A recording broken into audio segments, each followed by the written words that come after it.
For more on the UK and EU economies, my colleague Rachelle Akuffo spoke with Alex de Ruyter. He's a professor at Birmingham City University and director of its Centre for Brexit Studies, who says Boris Johnson has the support he needs for his plan.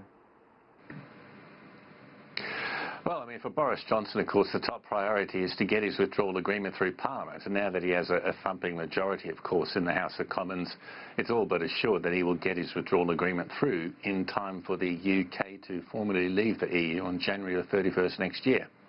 And we did see that the Prime Minister wants also a multilateral trade deal with EU countries by December of 2020.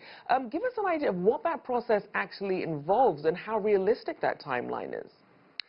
Well, I don't think that's very realistic. I mean, in essence, three scenarios face us going forward. I mean, we can either have a situation whereby at the end of this transition period in December next year, the UK leaves, in effect, with no future economic agreement in place. I mean, that's still a distinct possibility, given the length of time it typically takes to negotiate trade agreements.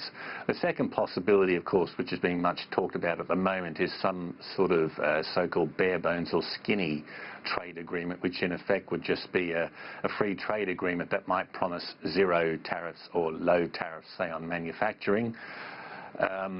It's possible that they could get the bare outlines of that in place by the end of next year, although I'm not convinced. I mean, Michel Barnier himself, of course, the EU's reappointed chief negotiator, has spoken about, say, 3 years for such an agreement to come into effect properly. That would be the second possibility.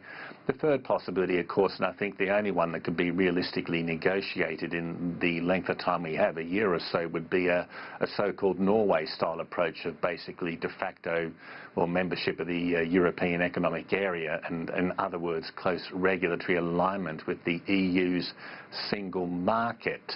Now, when you look at those three scenarios, I don't think that Boris Johnson is going to go for a Norway-style agreement.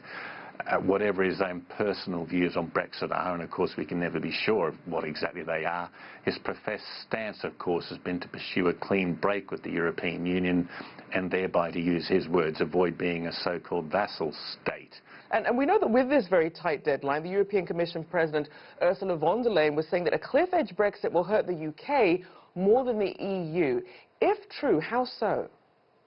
Well, I mean, the simple arithmetic says it will. I mean, the UK is a country of 60 million people. The rest of the EU is a trade bloc of about 400 million. So whilst both parties might, you know, endure the pain simultaneously, the pain of that economic disruption will be spread a lot more thinly across the rest of the EU. I mean, for the UK, I mean, in terms of Boris Johnson's withdrawal agreement, the National Institute of Economic and Social Research estimate that this could cost somewhere in the order of 75 billion. So the UK would be 75 billion worse off than it otherwise would have been staying in the EU. And the simple reason for that, of course, is that when you look at most of the UK's manufacturing sectors, the key sectors of automotive, pharmaceutical, aerospace, rail, their supply chains, their sources, where they get the stuff from, are deeply embedded into continental Europe. And of course, if you take where I am here in Birmingham in the West Midlands region, there are an estimated 50,000 plus jobs in the automotive sector alone that could easily be at risk in the form of a hard Brexit, because what automotive manufacturers don't want is disruption to their so-called just-in-time supply chain inventory system.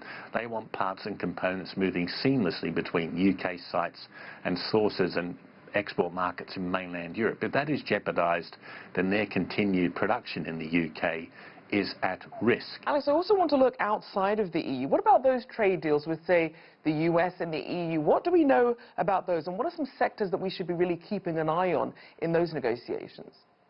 Well, it's an interesting point, isn't it? I mean, one of the few countries that the UK has a sort of merchandise trade surplus with actually is the United States. And if you take President Donald Trump at face value of putting America first, any negotiations for a so-called trade deal between the UK and the US, I would assume from the US side, as statements from Wilbur Ross, Secretary for Commerce, for example, are made clear, that they would want to see improved access for United States farmers into the UK, and of course pharmaceuticals. So despite what the UK government has said, the UK's publicly owned funded National Health Service, I think, will be very much on the table in that regard. And from what we've seen of leaked documents outlining negotiations or conversations so far, for example, extending the patent rights of American drug companies supplying into the UK is one key area where I think that the US would be looking to open up those UK markets. Now, I don't think that'll prove very popular with UK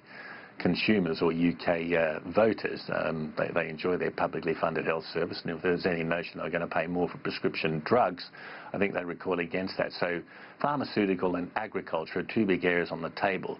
The problematic thing for the UK in trying to pursue a trade agreement with the United States, assuming that it exits the EU single market and customs union space, of course, is that US regulatory standards in many key areas are vastly different to the EU's and in fact anachronistic.